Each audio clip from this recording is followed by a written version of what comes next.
I'm Nicole King, and this is Marbella Now.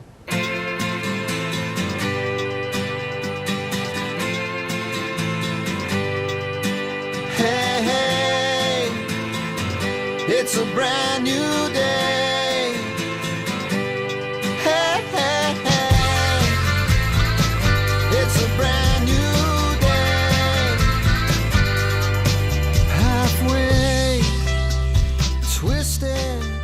Once again, part of my Business First Club is India. India is from Selection Med. They do real estate.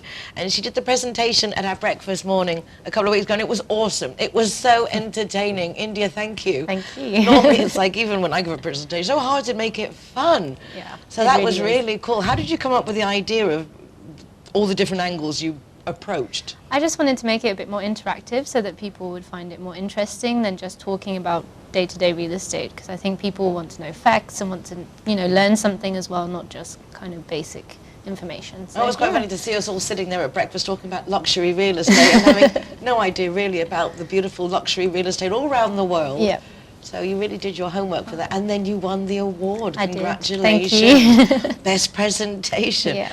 I was ashamed that I missed the dinner, Yeah. but it must have been really nice to get the Mijas Business First group and the Marbella Yeah, it group was really together. nice. Yeah, to meet new people and to kind of see everyone and just kind of integrate as a group. It was really, really nice. Yeah. How long have you been a member of Business First? I think about a year, coming up to a year. I can't remember exactly. Yeah, so but you kind of yeah, joined I think when I at the did. same time as you. Yeah. I when you think join so. something new, you always assume that everybody's always been there for everybody, Yeah. ever, and everybody knows everybody. Yeah. But that's not the case. I like the fact that every 2 weeks I have to be in Marbella at 8 in the morning, Yeah.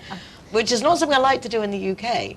But now that we don't necessarily have to do that to be out, you might be up and working, but not necessarily To go out and about. Yeah, I like it because also it kind of gets you up in the morning, and here it's not so difficult. In England it's dark when you get up, but here it's like sun's already up and sun's out and it feels warm, so I like it. I don't mind. Did you grow up here in India? What's your story? I actually grew up in France. Oh la la! Ça, c'est bon. So yeah, I grew up in France. I spent most of my childhood in the south of France, near Toulouse. Very nice. Yeah, and then I moved back to England for university. So yeah, and then I came here. What was the move? How did the family make that progression here, or was it just you that came? Actually, I moved here because my family were moving here. I wasn't actually planning on moving here. I just kind of came with them and just kind of stayed here, I suppose. How long ago was that? That was 4 years now. And the nice thing is all your businesses are interrelated, because I met your mum first, Yeah. and I didn't put it together that you were mother and daughter till the Costa Women Summer Gala. Yeah. And that was when I saw you together. It was like, oh, Yeah, Pippa we're Gomez together. smile. Yeah. India India Mail. Exactly. Yeah, because she works in relocation, and obviously with real estate it definitely comes hand in hand, so it's super useful. And then my stepfather is the one that runs my real estate business, so yeah, we're all kind of integrated together and But it's work nice, as it a complements family. if you're doing rentals Yeah. or you're doing relocation, and then you've got obviously the purchasing, and you do, which I understood from your presentation, you actually concentrate on specific types of properties. Yeah, so we basically, our company was built from a group of company that's based in France, and their specialty is character properties, so castles and things like farm properties and stuff like that, stone properties. And we kind of took that concept and brought it here. So fincas, cortijos, something that's got something special that we really think can be a selection. That's what we kind of offer, yeah. And is there a big market for that? Because you would think perhaps not, but there obviously must be if you specialize in it. We do have a big market for it, especially like now, since with COVID, a lot of people want to move out of the city. They want to have countryside properties, and obviously you don't want to just move into a small countryside property. People want space and the kind of traditional things, but also a little bit of modern mixed in with that, so yeah. I really like as well some of the incentives you do with the company to encourage people to get on board and help you, because everybody wants to be referred, properties for sale and this, but you actually give incentives for people to want to help you, which I think is kind of nice. Can we share that with Yeah, of course. So we currently have a referral program where if someone refers us a property for sale and we take it for sale, it's €50 as a gift card of their choice for that person. And then if we sell it, they get a €500 gift card as well. So, yeah. Oh, which is nice, isn't Yeah, it? absolutely. Especially with the Christmas coming up. It's nice presents that you can get, so absolutely. Without a doubt. Will you be staying here for Christmas? No, I wasn't actually meant to be. I was meant to be going back to South Africa with my partner. But obviously with everything that's happening, we've kind of decided to postpone until the new year. So now I'm staying now here. You will be here. Yeah, now I am staying here. Well, yeah. there's a lot of things going on at Christmas. And this other day saw about the Christmas at Corte Inglés, which is just fabulous. Yeah. The whole setup that they've put there. Please do go and check that out.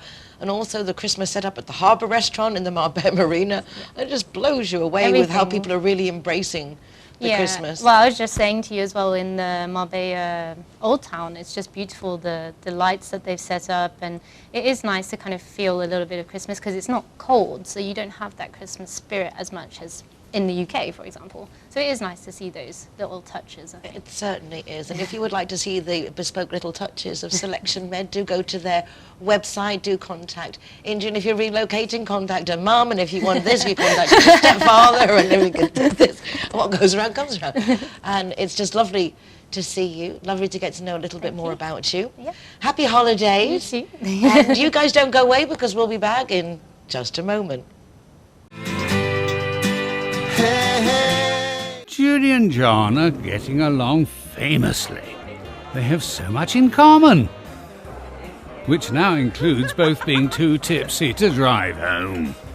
Oh, John, you can't drive home like that. Neither can I. John looks worried, but not our Judy. She simply calls Linear Director for a free taxi and a tow truck to take her and her car home. Call Linear Director on 952 14 78 34 to see how they can better your life too.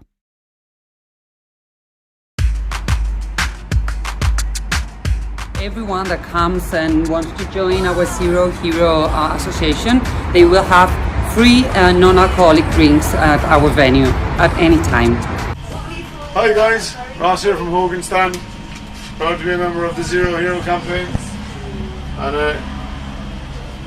we recommend everybody. Nobody drives drinking.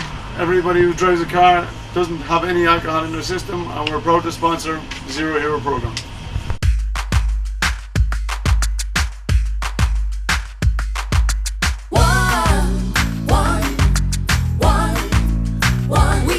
GY is happy to be Zero Hero partner. How cool is that? GY. When I'm the designated driver, I think it's only fair that I get to choose a Zero Hero venue that rewards me with free soft drinks. My friends all get to choose and booze, and they feel safe going home with me. Make sure that you get your reward for being the designated driver. Why pay if you don't have to?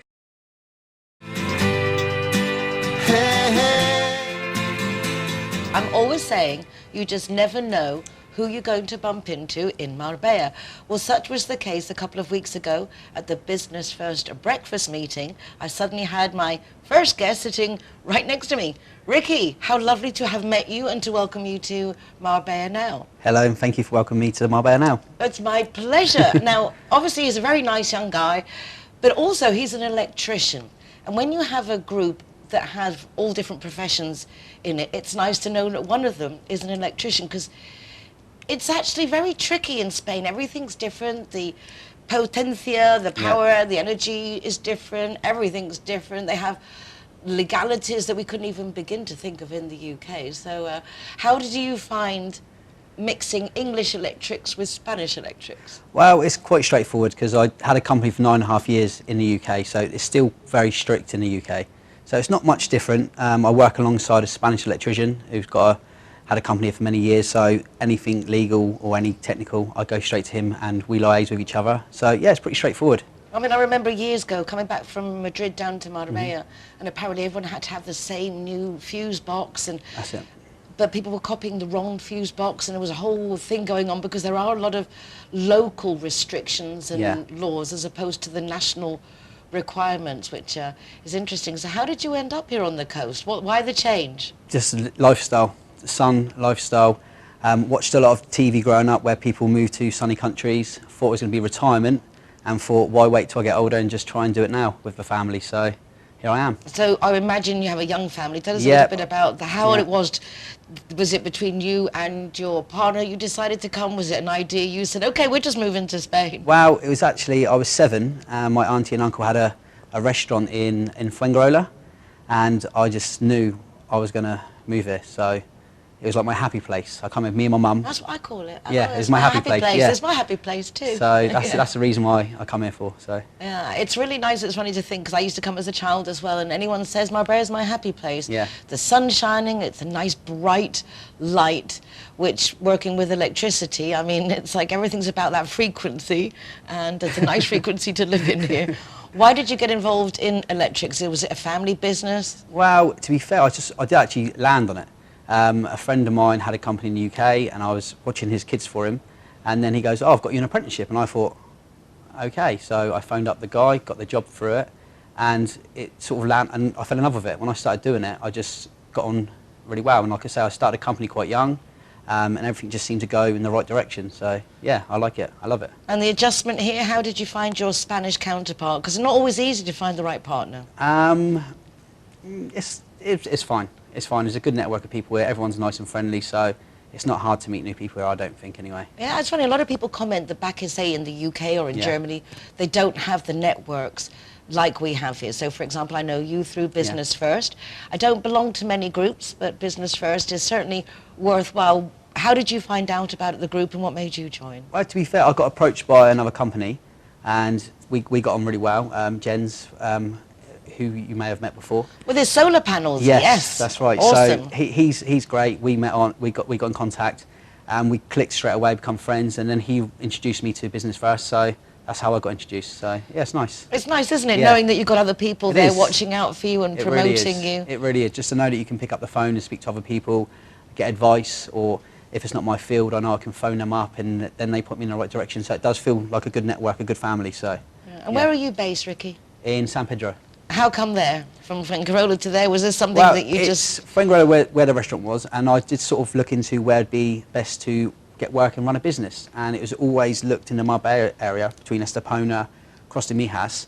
That's right in the centre of it all, where there's a lot of work, a lot of expats, a lot of English-speaking people as well, whether they're Germans, Dutch, Scandinavians, Swedish. They all speak the central language, so it'd be easier for me to integrate. That makes sense. Yeah, without a doubt. And are you enjoying the atmosphere of San Pedro? It's very much like a village atmosphere, isn't it? It's lovely. It's lovely. So I live right on the promenade, so I can get easy to the boulevard, the promenade. I've got nice walks I can go through to Banús and then Golden Mile. Everything is literally on my doorstep. And those parks on the boulevard are fabulous. Yes, I mean, for the children, there's lots of playgrounds. There's about 7 or 8 parks along we can go on the skateboard and the scooters. Plus they go to the school just there in San Pedro, where we've got the skate park right outside. It's just such a good family place. And if you want to go out with friends and have a drink, get some food, it's just convenient. Everything's so easy. Yeah, it really is. So very different to the UK. No? And the weather obviously favours that. Here we are in December. It's just glorious sunshine. It's absolutely wonderful. So obviously you're very delighted to have made the move. Yep. Your promotions for electric. Yep, that's right.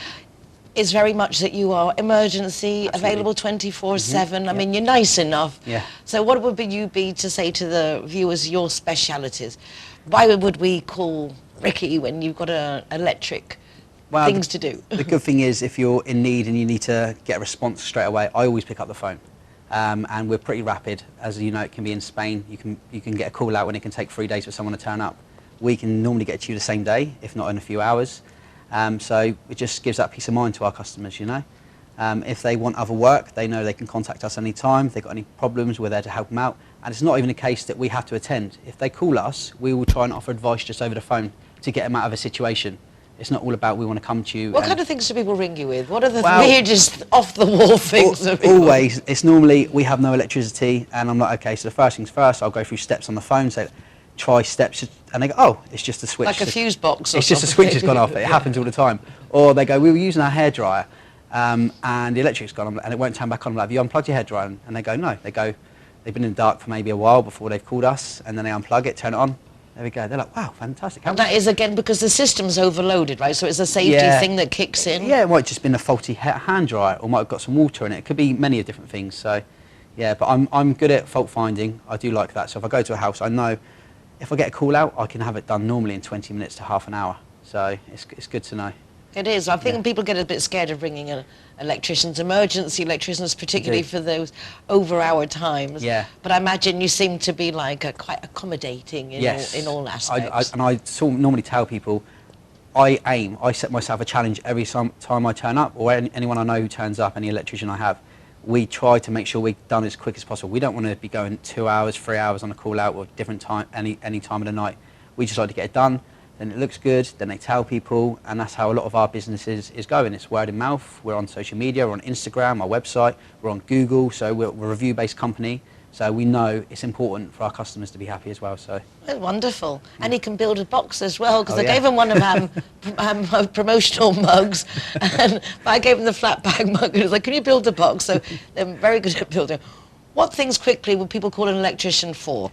So I know, okay, we've got a faulty light, or you're doing an installation of an apartment block. What were the other things that we might not think of? So today I've had around 6 different phone calls from people. So whether it's an agent in Bernus who has a customer who's just bought a property in, say, La Quinta, and they want all new light fittings. It might be a case I've had someone where they had electricity tripped out, and they just need us to try and see what the problem is. It can be that they need a rewire, or they need to upgrade their fuse board. It could be they just want their lights, their room's dark at night, and they think they want to introduce a bit more lighting, so I can go there and say, look, if you try this LED light in, it'll make it brighter. They might want to make a feature, so there's loads of different options. They might want to do home automation, you know? We can literally do anything you want. There you have it. I knew it was a good question to ask. Yeah. Ricky, thank you so much. Ricky Welcome. Jason, and he is electric. Thank you. And also a Business First member. Check it out. Don't go away, we'll be back just after the break.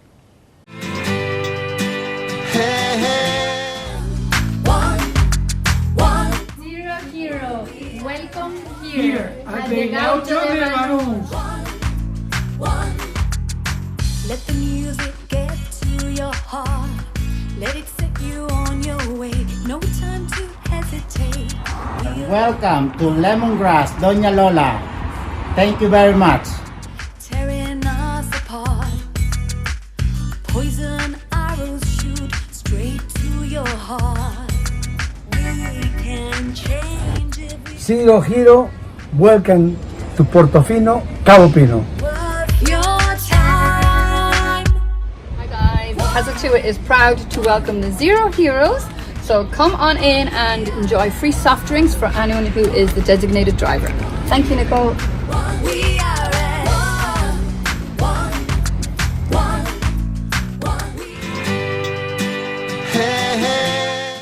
Joining me now is our CIT Marbella Guest of the Week. CIT Marbella is a business networking association with over 500 companies covering 80 different professions, and the nice thing is everybody supports each other.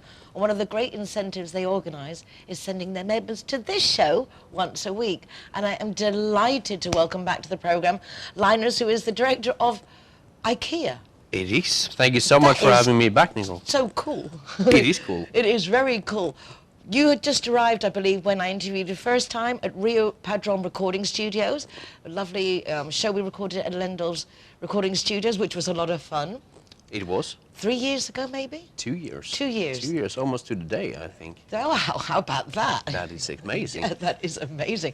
So how's it been the first 2 years here? How are you settling in? Well, aside from a small pandemic that kind of came in the middle of everything, no, I would say it was fantastic. I mean, I've been dreaming about coming to Spain for many years and to work with IKEA and the brand in Spain, so it's been fantastic.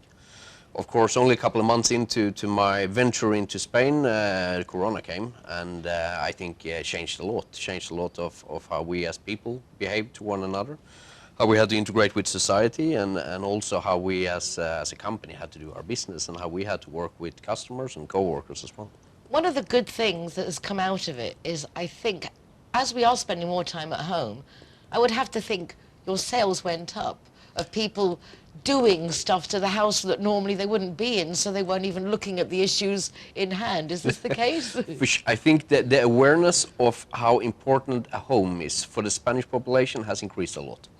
I think if we compare, for example, to where I'm Swedish or from Northern Europeans, due to the climate, we're quite used to spending quite a lot of time in the houses, and the home has a special place in our heart. And I think it has for Spaniards as well, but you have such a nice atmosphere, you have such a nice surroundings to be outside, hang out with your friends, family, actually not in the home. And I think with the pandemic came a new realization that the home is really truly where the heart is, and we need to start building our home from this. So sales were quite stable actually during the pandemic, which I think was incredible that the customers supported us during a super difficult time.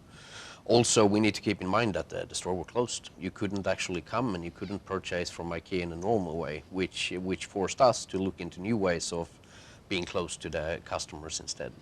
Spain has been slower in jumping on the online shopping than other countries. I remember even the introduction of internet has been slower. Yep.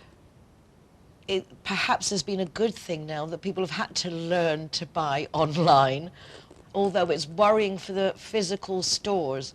How is it looking as a company based on the actual physical spaces, which are more or less warehouses anyway, aren't they? In a way they are. They're a warehouse, but they're also an experience center. And I think also a competence center where our fantastic co-workers can meet the consumers and the customers. But I think you are right. I think Spain made a jump, and I'm not really forecasting this jump to come back. I think this was the start of a progression that we had forecasted to maybe happen somewhere 2025, 2030. It happened all at once.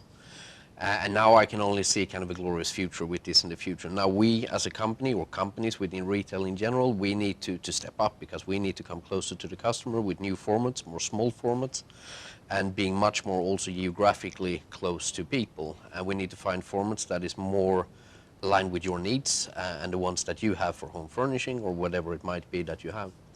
But I think also for the customer, I think we have kind of broken that barrier that we had. A lot of people didn't trust buying online, paying online most of all, and they didn't trust maybe many of the suppliers that worked on a pure online stage. What we see now is more a hybrid model. We see a lot of players that used to be online that is now becoming also cash and carry.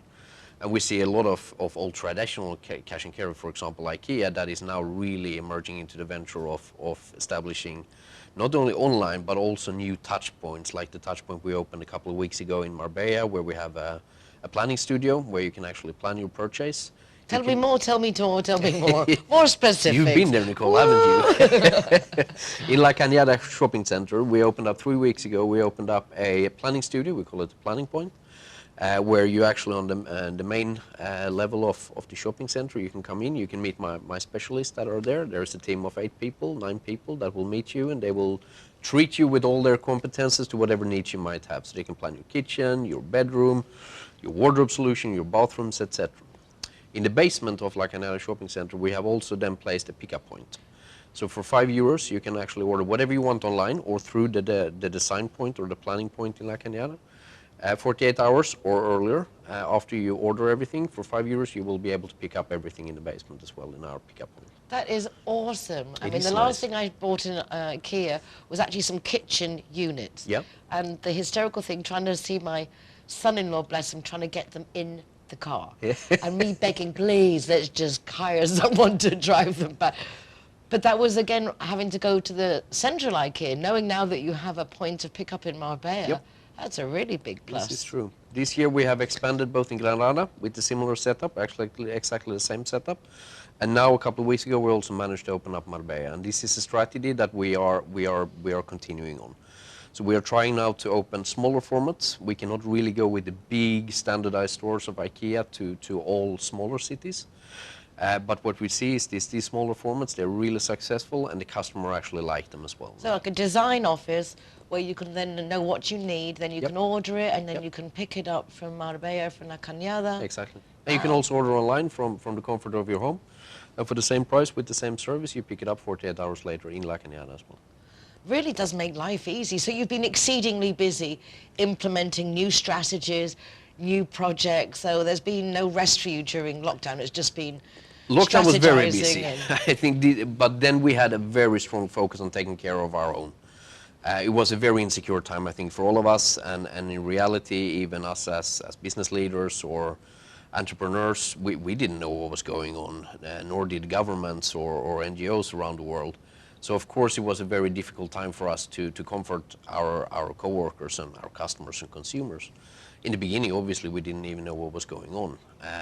The more we went into the pandemic, the more we realized about the virus, we could also start setting up our operations in different ways.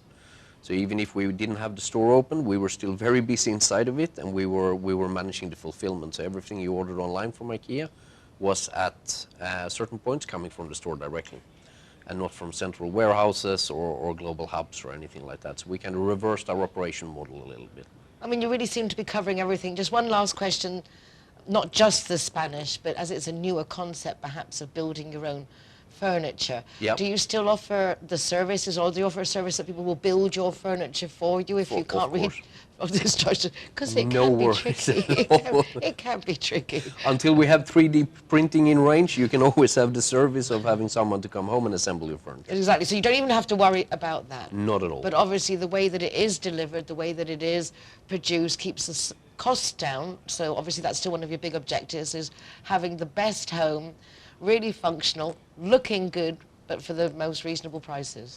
It's the cost to keep the cost down. It's also about keeping the carbon footprint down as much as possible. When we produce flat pack furnitures, they take a lot less space, and we can fit a lot more products into every truck, every train, every container that we ship.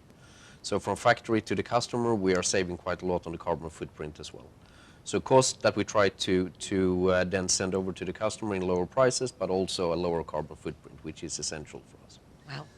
What a great company. It's so nice that we have companies like that, because I think it gives an example to other companies, ideas, and undeniably IKEA is an experience. I mean, with my kids growing up, I mean, it's like it really is a nice day out. It should be. Hopefully after your kids become older as well, you should also be able to come back to us. Oh yeah, don't worry, we're big IKEA supporters. Very happy to hear that we've got a Marbella delegation. You have? We'll definitely go and check that out. I advise you to go and check it out also.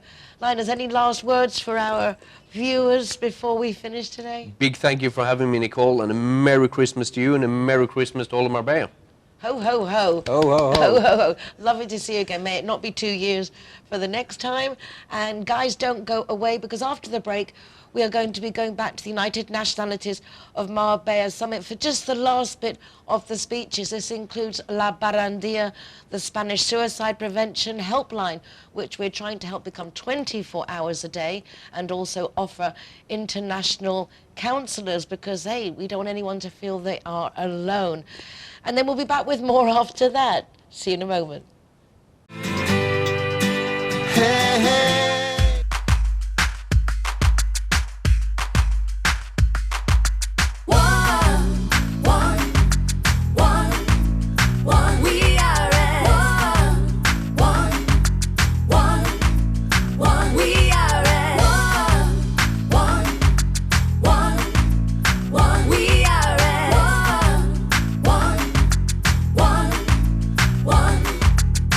Let the music get to your heart. Let it set you on your way. No time to hesitate. We are all the same.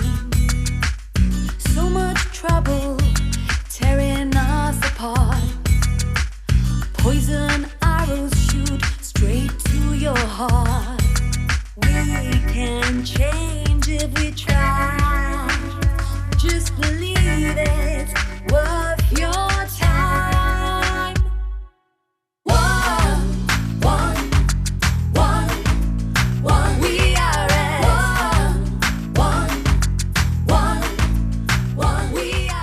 Now she's handing over to the president of the association, Jose Manuel, who has some statistics that have just recently been released, which is going to show us the problem that we're facing to this day, and perhaps bring it a little bit closer to show that every one of us needs to be involved and needs to help these young people that sadly are needing help and taking their own life. Jose Manuel. Lo primero es, como yo no sabía que iba a hablar, no te he podido pasar los papeles y los he escrito a mano allí. Okay, he's not going to pass me the papers. It's okay. Come on, let's go. I can translate. I can do it. Let's see. There's a test. Bueno, lo primero puede parecer una tontería, pero de lo que no se habla no existe. Y lo que no existe no se puede ayudar. esto es muy importante analizarlo en la prevención del suicidio. Estamos en España, como hace 30 años, hablando de la violencia de género o de las personas con síndrome Down. Las personas con síndrome Down no salían de casa. La violencia de género hace 30 años no existía. Estamos en esa fase actualmente en España respecto al suicidio. So to start with is the obvious point, which is we can't help things that we don't talk about. And here in Spain, we've been speaking about domestic violence. We've been speaking about issues with Down syndrome, but suicide isn't something that we're talking about, and it needs to be brought to the forefront in order to deal with it. El suicidio no es algo especial en España, es a nivel mundial, es un problema de salud pública, hay que dejarlo muy claro. Y me he apuntado unas cifras, porque voy a hablar sobre España. Dame. Perfecto. So she's just saying that this isn't a Spain-related problem, this is a worldwide pandemic of suicide and something that we're all facing. So he has some data that we can relate to. Por ejemplo, para que os hagáis la idea, en vuestro país, en Inglaterra, bueno, vuestro país es España para muchos, Inglaterra también para algunos, simplemente os diré esta cifra, que entre el 2012 y el 2019 las personas entre 10 y 24 años aumentaron en esos 7 años un 94% los suicidios en Inglaterra. Wow. So in England, between 2012 and 2019, the suicide rate between 10 years old and 24 years old has risen by 94%. En España, como referencia, son datos muy similares los países. Hay algunos países muy característicos como son los países, sobre todo Rusia, todos estos países donde se consume mucho alcohol, allí hay más suicidios, pero no porque sean diferentes, simplemente porque el alcohol lleva a la pérdida de amigos, a la pérdida económica y después de todo ese sufrimiento es la pérdida de la vida. So he's saying that the data across the world is quite similar. You only see a difference in countries such as Russia, where there's a lot of alcohol consumed, and there's a big relation between suicide and alcohol use, because it can lead you to isolate yourself from friends and also affect you economically as well. Luego hablamos de los niños, pero es para que tengan una referencia. Está bien, importa a todos. Por ejemplo, por accidentes de coche, en el año 2020 murieron aproximadamente en España unas 1.100 personas. Por suicidio, 3.940. O sea, para que os hagáis la idea de lo que supone el suicidio como cifras. So in car accidents, people in Spain, how many people died? Perdona, ¿cuánto era? Sí, ha subido un 2,7, o sea, 2,7 veces. Fueron 1.000 y pico, y sin embargo por suicidio 3.900. Around 1,500 people died in car accidents in Spain, but in Spain with suicide it was 3,500. So that's just to put it in perspective of the deaths that are happening from suicide. La violencia de género, afortunadamente España es un país en el mundo único, hay algunos más, pero es de los que más se trabaja la violencia de género. Para que os hagáis la idea, en España fallecen 90 veces más por suicidio que por violencia de género. Se hace poco por la violencia, pero que sirva esa cifra. En el año 2020 fallecieron unas 55 personas por suicidio y por violencia de género, 55 personas, y por suicidio 3.900. Hablamos de 90 veces más los suicidios que la violencia de género.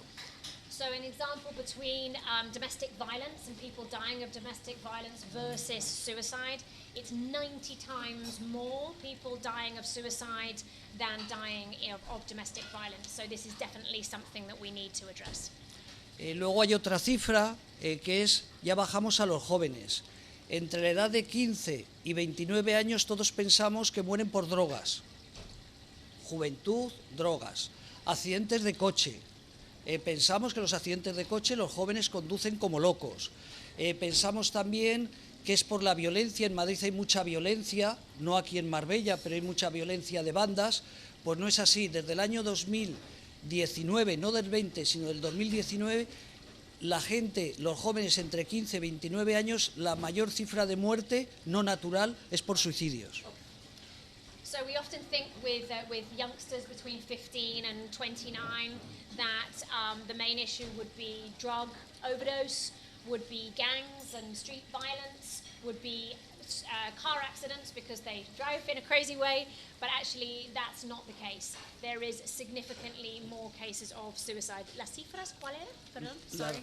Las cifras de Oh, no.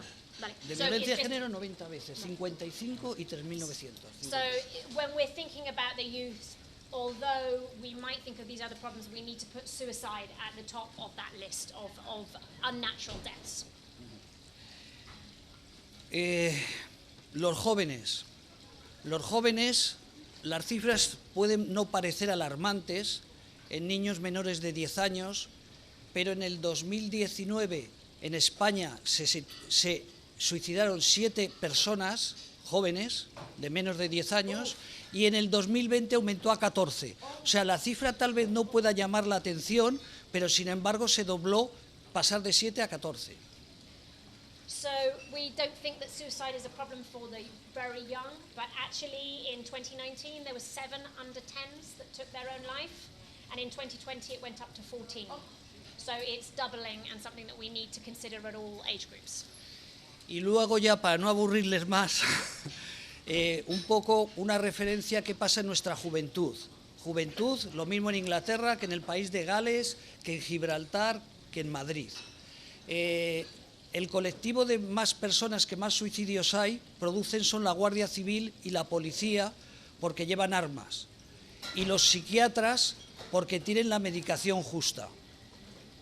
So something to consider when we're thinking about suicide is the people working in the police force and military take their own life the most because they have access to guns. And those working in the mental health profession have access to drugs and so that's also a very high level of suicide in those areas. ¿Qué pasa con los jóvenes que tienen un arma mortal?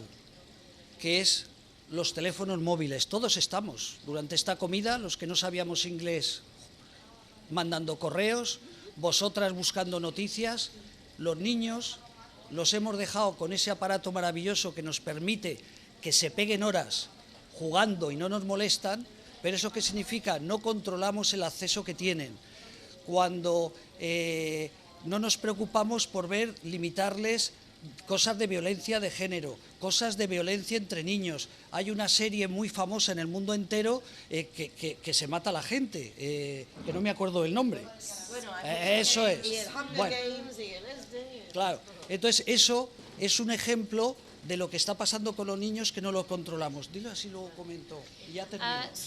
Although we don't have to worry about guns and medical things with the children, we give them their phones, and that is something that often we like to have peace, and so we leave them to be on their phones, but this can be a real problem. They can come across violent videos and all kinds of things that we are not regulating them, and so I think he was saying that the phones are the equivalent of the guns in the police force, that they really are a dangerous thing for our children.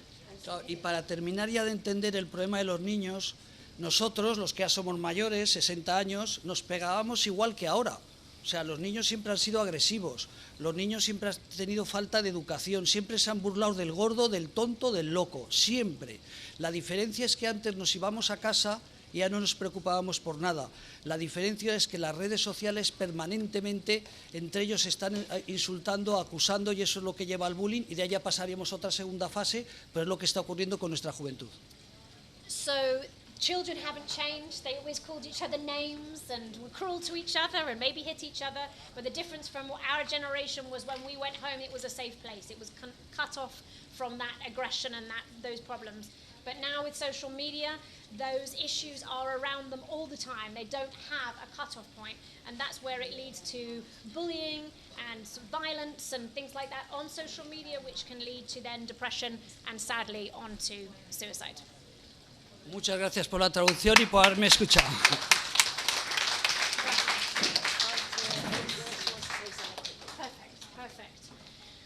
Thank you so much, guys, for coming. Muchísimas gracias a la Urbano para decirnos tantas cosas tan interesantes y ayudar a todo el mundo con el número de teléfono. Thank you very much, everyone.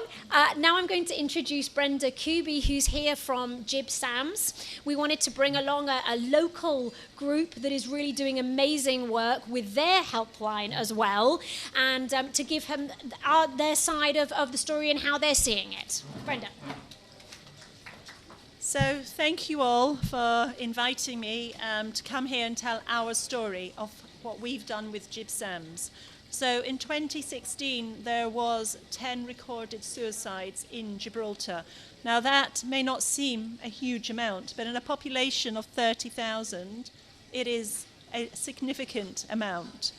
And quite a lot of them were young people and the pressures that they're facing.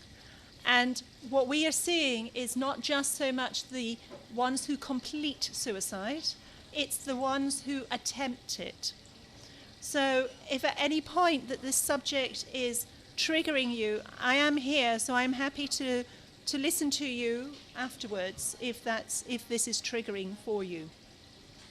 So we set about going to the UK Samaritans to actually see how to set up a hotline.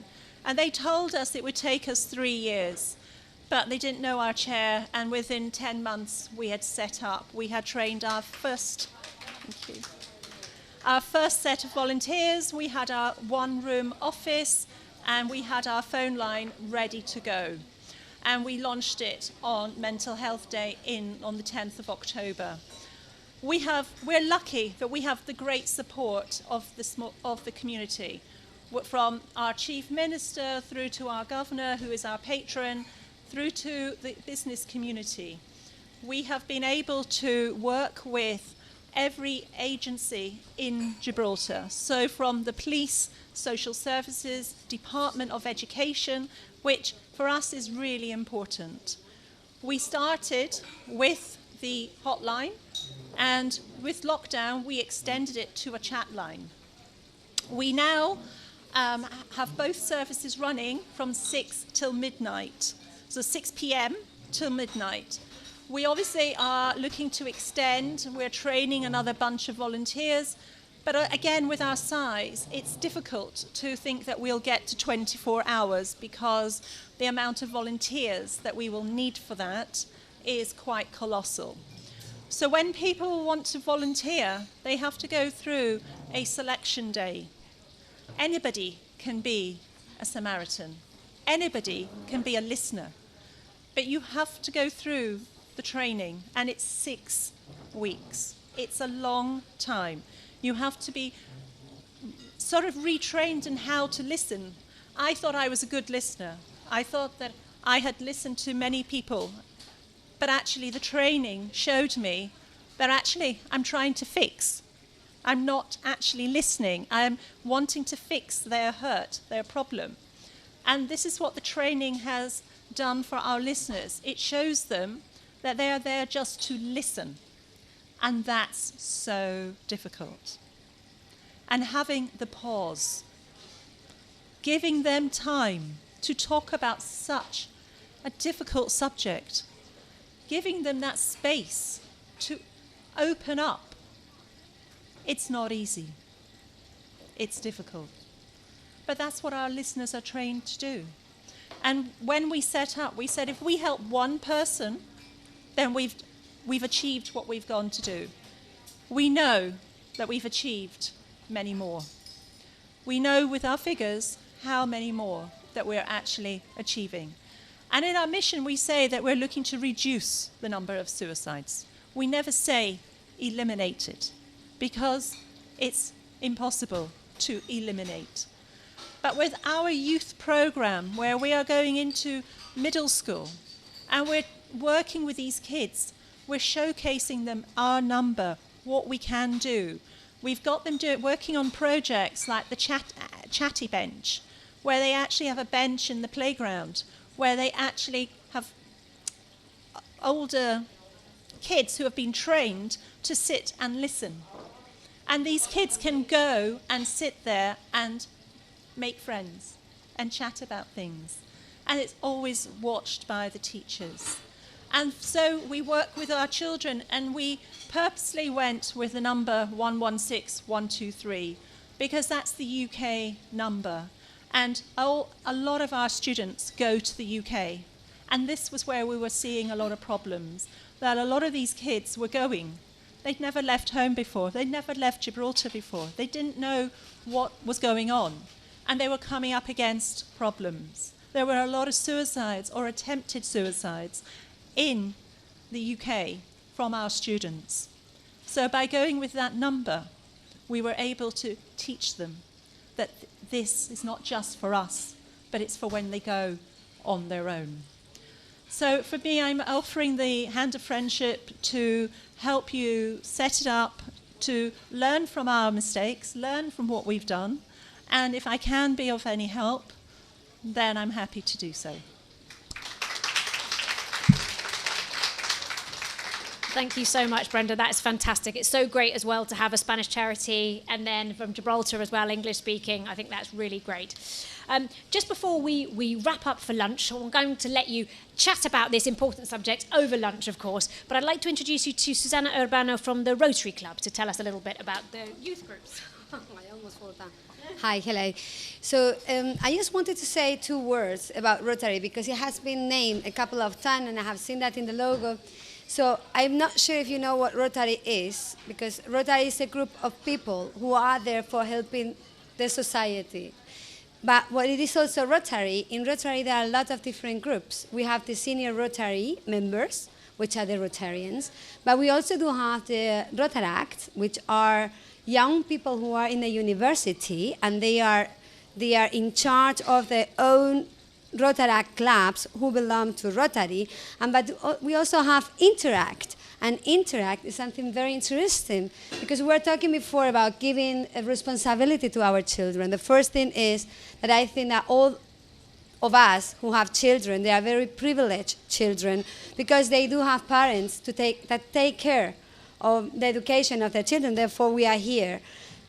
And Interact is the group of children who are in the schools and that they can have their own Rotary. They have the background or the backup from Rotary, and they can manage their own projects. And that is very interesting. In Marbella, unfortunately, we just do have 3 Interact groups. 2 of them are in a public school, and just 1 is from a private school, which is in Aloha. All the other schools, which have so many private schools here, they do not have any Interact club. So I do really offer you the possibility of talking to your kids and try to create an Interact group, because what do is that they help other children. And I think that talking about suicide and everything, the children know, because I know that because we all talk to our kids and they know who is struggling.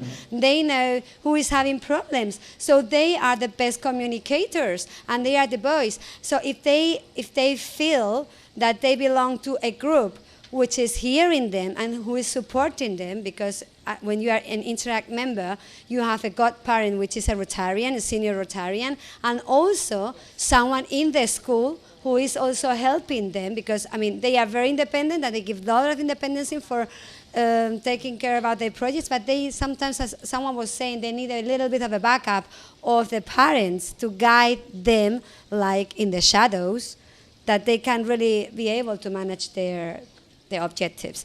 So I do think that I really encourage you to talk to your kids, to check with your schools, because all of them are very happy to do this, and I think it's the best way for helping. Before we go to lunch, it's Susanna's birthday today, so happy birthday to you, happy birthday to you, happy birthday, Susanna, happy birthday to you. One final thing before we enjoy our lovely meal from the harbour. Can we please ask you all to come up for a photo? Because we forgot to do that last time and we really missed it. Do we need masks? Yeah, I'm going to give you masks. I have masks. Okay, so Nicole's going to give some masks and then come on up and we'll take a photo. Looking at the camera.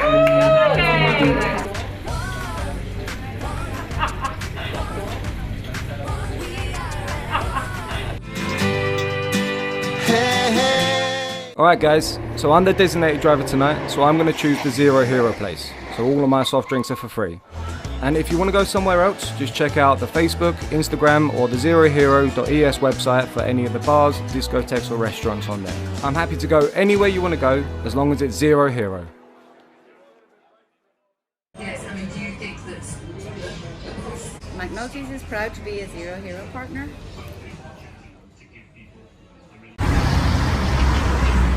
Clara are proud to present Zero to Hero. Never drink and drive. Everyone that comes and wants to join our Zero Hero association, they will have free non-alcoholic drinks at our venue at any time. So here we are at Everest. Very cold. Yeah. Stickers going up.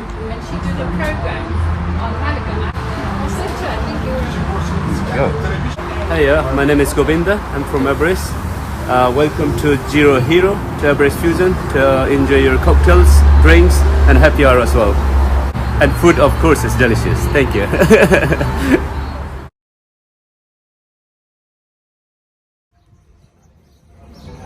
Welcome to Sister Taperia. Perfecto. Call on me, brother, when you need a hand. We all need somebody to lean on. I just might have a problem that you'll understand, and we all need somebody to lean on.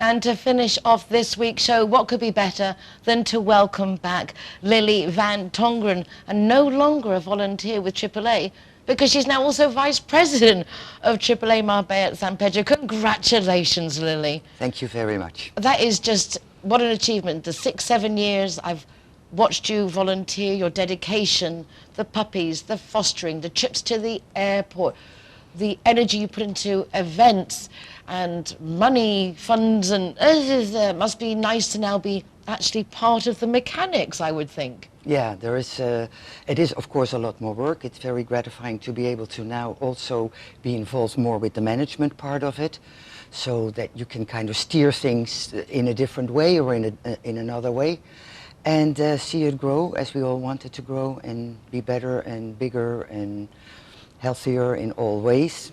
It's always healthy, I think, to have renovations. I think any bar that's been going for 20, 30 years, any business that's been going that long, needs sometimes new blood, new visions, new ideas. So the new president, who is she?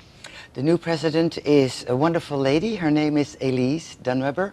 She's from England originally. She's been here several years. She has been with AAA for several years, mainly as a foster also, and a dog walker. And but she's been in politics in England and worked actually together with the gentleman who just recently had been stabbed to death. Was a good friend of him.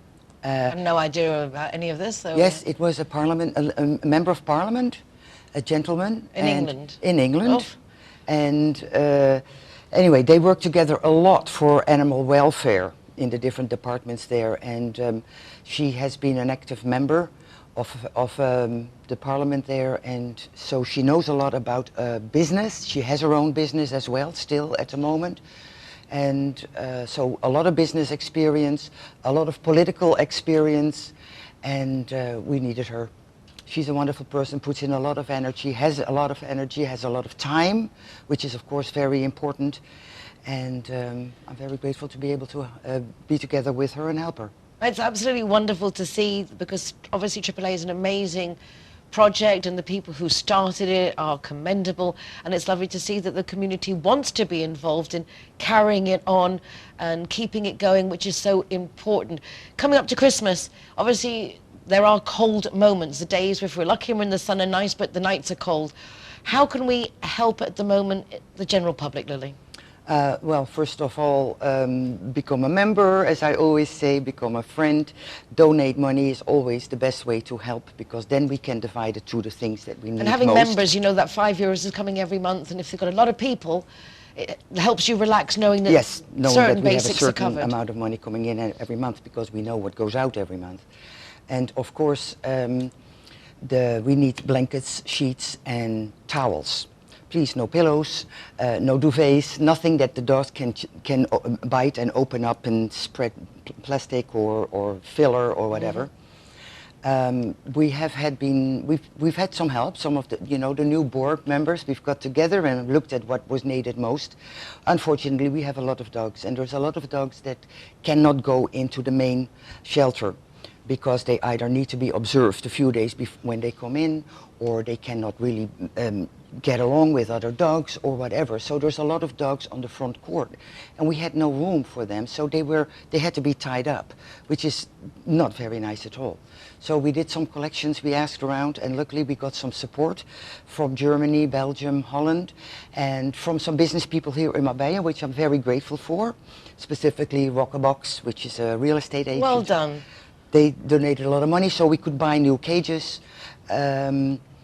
Mirage Discotheque donated, and some other people, which is very great. So because I like to see the community more involved with AAA, as we are of course there not only for the dogs and the cats, but also for the community, to take away all the stray dogs and cats from the streets. Exactly, otherwise our streets would be just awfully dirty, and they're not, because AAA picks up those at least 3 poops a day for each animal. How many animals are there right now? There's between 250 and 300 at the moment of the dogs, and quite a lot a cats, more than 300 cats. A lot of poop. Anyway, please do, if you can, contribute with AAA. You can be a friend member for €5 a month. It's just €60 a year.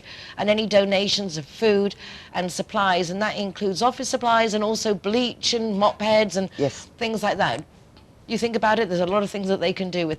Lily, congratulations. Thank you very much. Thank you very much. And thank you guys very much.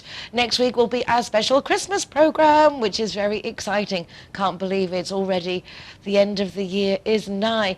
If you would like to watch recordings of the show, you can do so from the rtvmarbella.tv website, or you can go to my website, nicoleking.es, for links to the programme, also to my column Marbella Moments in the Euro Weekly News, and to our Zero Hero website with full listings of the businesses that offer free soft drinks to the designated drivers. Please take care of yourselves, be nice to each other, and join us again next week for more of what's going on in Marbella Now. No time to hesitate, we are all the same. So much trouble